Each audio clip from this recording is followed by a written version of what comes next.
may be the greatest catch I've ever seen in my life.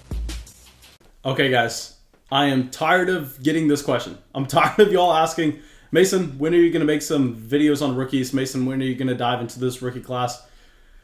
Honestly, guys, on this channel, I don't know if we are going to. Of course, when we get closer to the season, we can profile some of the top rookies in the class, like a Travis Etienne and Najee Harris, talk about their situation going into 2021 and what we should be expecting with their opportunity.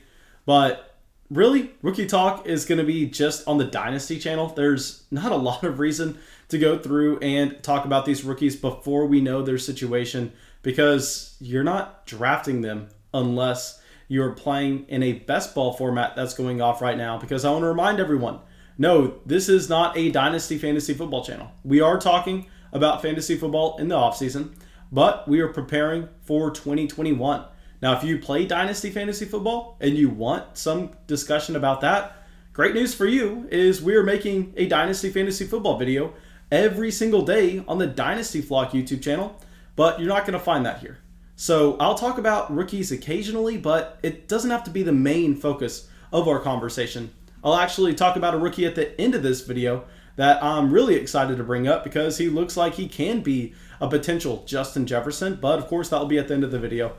And before we get into these risers from NFL free agency, make sure you go down there, drop a like, leave a comment, and I know everyone's subscribed to the channel, don't even need to say that. So let's dive into it. And our first skyrocketing wide receiver is going to be AJ Brown. And yes, guys, AJ Brown already very high up in rankings, already someone that you are going to have to spend an early round draft pick on.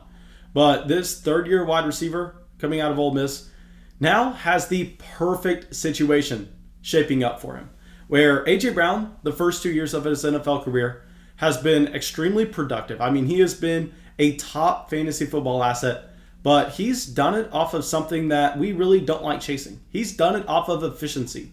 And that's why it's so hard to rank really anybody in this Tennessee Titans offense year over year, because we go, yeah, this team's highly efficient, which is leading them to be very productive and provide a ton of fantasy points for AJ Brown, Derrick Henry, and Ryan Tannehill. But the problem is simply the passing volume is not there to be able to project AJ Brown to be that Devontae Adams, to be that Michael Thomas in 2019 until now. Now we have Corey Davis leaving this situation, a former top 5 pick by the Tennessee Titans, going to the New York Jets on a massive contract compared to the Will Fuller, compared to the Juju Smith-Schuster deals. You have Jonnu Smith going to New England, and yes, Tennessee decides to bring in Josh Reynolds, but Josh Reynolds, at least how he profiled coming out of Texas A&M, is not that wide receiver that is going to be seeing a significant amount of targets. I mean, Corey Davis, who was playing alongside AJ Brown last season, was the perfect example of a traditional Alpha X wide receiver. He had the frame, he had the pass catching ability, he also had the route tree to be that alpha. But here with Josh Reynolds, you don't see that on a multitude of levels. Josh Reynolds is going to be more so the field stretching wide receiver, which is actually what you want. You want AJ Brown playing alongside a wide receiver that can stretch the field, can make sure that he is not going to have to get double teamed, that safeties have to give attention to the wide receiver across from him. This is what we talk about all the time, in that the players like Henry Ruggs, the players like Marquise Brown, yes, they can easily be some of the best wide receivers in the NFL in terms of the efficiency they provide for their own NFL offenses. And I'm not saying those two wide receivers are. That's not what I'm saying in the slightest. But there's a reason why you saw Henry Ruggs go before wide receivers like Jerry Jeudy, CeeDee Lamb, Justin Jefferson, all last season. And the reason for that is because there's a difference in NFL value and fantasy value. So while everybody in the fantasy community knew that CeeDee Lamb was a better asset for Dynasty or for redraft fantasy football than Henry Ruggs, the Raiders decided to go with Henry Ruggs in the NFL draft, and that's because they did not plan on Henry Ruggs coming out here and seeing 80 receptions. They did not plan on getting him 120 targets. They just went, hey, we're not going to target him that often. We're going to throw him on the other side of the field. Hopefully, he draws enough safety attention so we can run the ball with Josh Jacobs, so we can make sure Bryan Edwards and Darren Waller have space underneath. So that's going to be the role Josh Reynolds is playing. Josh Reynolds is coming in, not going to see a ton of targets, which is good, but he's going to still be able to draw defensive attention away from A.J. Brown. So now A.J. Brown has been a wide receiver that has been elite with his efficiency marks, and now he is going into volume. So I think we're looking at A.J. Brown as a top 3 wide receiver going into his year 3, which is, we know traditionally is the year you see those wide receivers make a massive leap forward. All right, so now let's talk about another wide receiver that's going to be near the top of drafts. Then we'll get a little bit further down.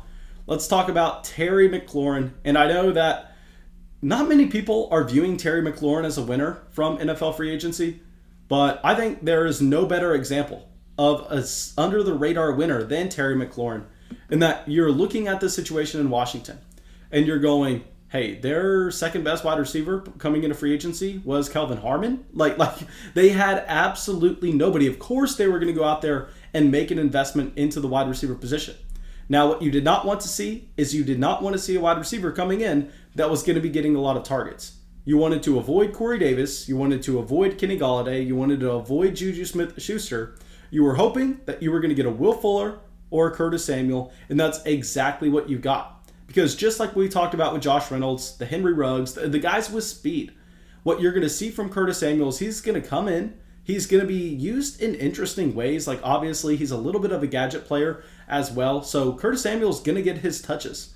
But Curtis Samuel's not the type of wide receiver that's going to prevent Terry McLaurin from seeing a team 25 to 30% team target share. To go along with this, he has probably the best quarterback he's ever played with in the NFL coming in Ryan Fitzpatrick.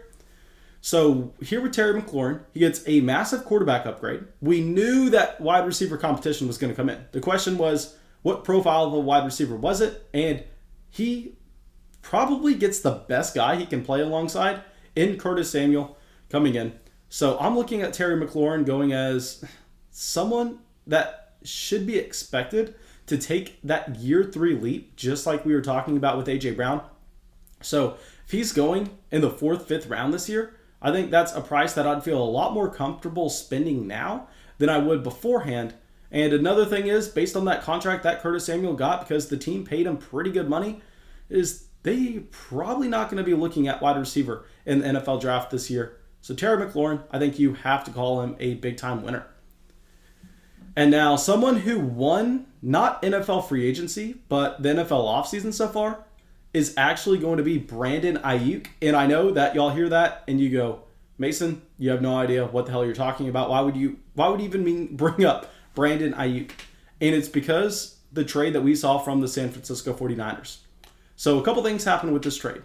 The 49ers sent away their 12th overall pick, which you've seen multiple mocks that had them going with the Jalen Waddle, had them going with a pass catcher with that 12th selection.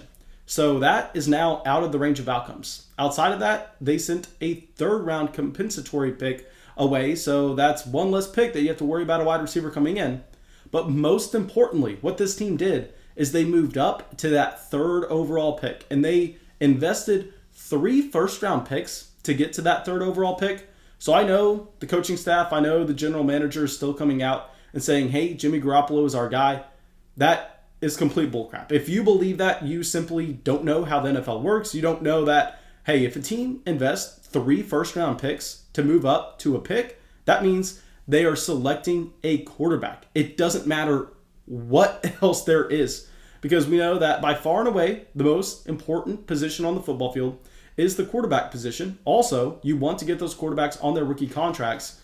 So San Francisco going all in right now. Brandon Aiyuk should see a big-time quarterback upgrade in 2021.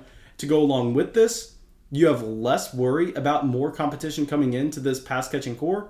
So Brandon Aiyuk, while Chase Claypool and other wide receivers are falling down, he is kind of surging up, in my opinion. Okay, so now let's go to a rookie wide receiver, someone that obviously NFL free agency, not affecting him in the slightest, but JaMarr Chase here.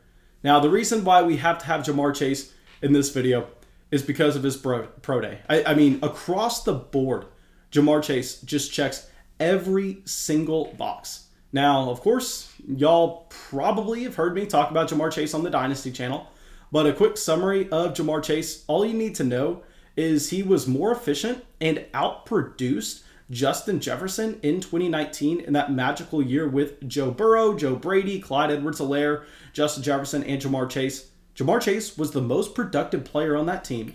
JaMarr Chase was 19 years old whenever he had that season versus Justin Jefferson at 20 years old. So JaMarr Chase outproduced Justin Jefferson in the same exact situation a year younger. So that is perfect in what you want to see with his production profile. He sat out 2020, but honestly, it doesn't really matter. And then he goes to his pro day and he shows that he is that elite level athlete that everybody expected. Now, you're going to be looking at a weird range of teams that you would expect to take JaMarr Chase in the NFL draft. Now, you see a stretch of the Bengals at 5, then the Dolphins at 6, and then the Lions at 7. Now, there is absolutely no way he makes it past this 3-team stretch. I would be so surprised if he lasts until the 8th pick in the NFL draft. So I think JaMarr Chase, you're most likely going to see him go to either the Dolphins, the Lions, or the Bengals. Now, please go to the comment section down below and let me know what team you would actually want to see JaMarr Chase on. And yeah, that's it. Let's go to our last player, someone that we have to bring up, DJ Chark. And the reason we're talking about DJ Chark here is, yes, obviously Trevor Lawrence going to be coming into the situation, but we knew that all along. What we are worried about with the Jacksonville Jaguars is the fact that they had so much money to spend in free agency. I mean, this team really doesn't have a ton of veteran contracts. They are also going to have Trevor Lawrence on that rookie deal. So we know when you have your quarterback on your rookie deal, when you traded away the majority of those veteran contracts going into 2020 because this team was full on tank mode, we could sit here and go, hey, there are a decent amount of free agent wide receivers. Now, obviously, Jacksonville isn't the most appealing landing spot, but the team had the money to pay them. To go along with this, they had to sell that saying, hey, we're getting Trevor Lawrence. Have you seen Trevor Lawrence at Clemson? Which, of course, all these wide receivers have. So we had to be a little bit worried about a Will Fuller staying in division and possibly going to Jacksonville. You had to be worried about a Kenny Golladay, a Juju Smith-Schuster, a Curtis Samuel. You had to be worried about so many players finding their way to Jacksonville where none of that happens. So now you have DJ Chark going into year 3, like some of these other players that we were talking about in A.J. Brown and Terry McLaurin. DJ Chark should be the solidified wide receiver 1 on this Jacksonville Jaguars team. We've seen him be efficient before, and he is that elite level athlete with prototypical Alpha X wide receiver size.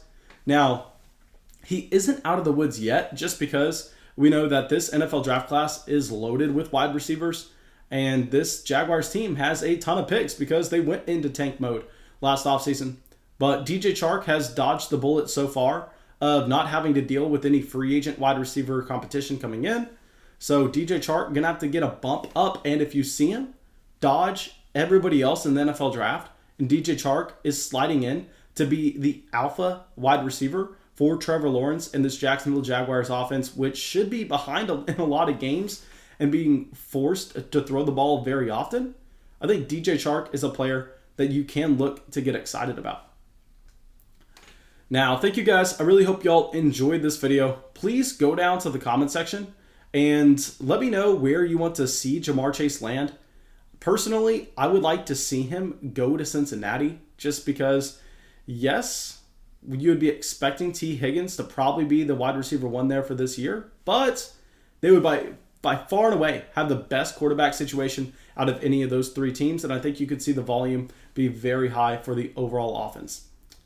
Now, go down there, drop a like, subscribe to the channel, and yeah, that's it. I hope you all are able to come out to the premiere, and I'll see y'all with the video tomorrow.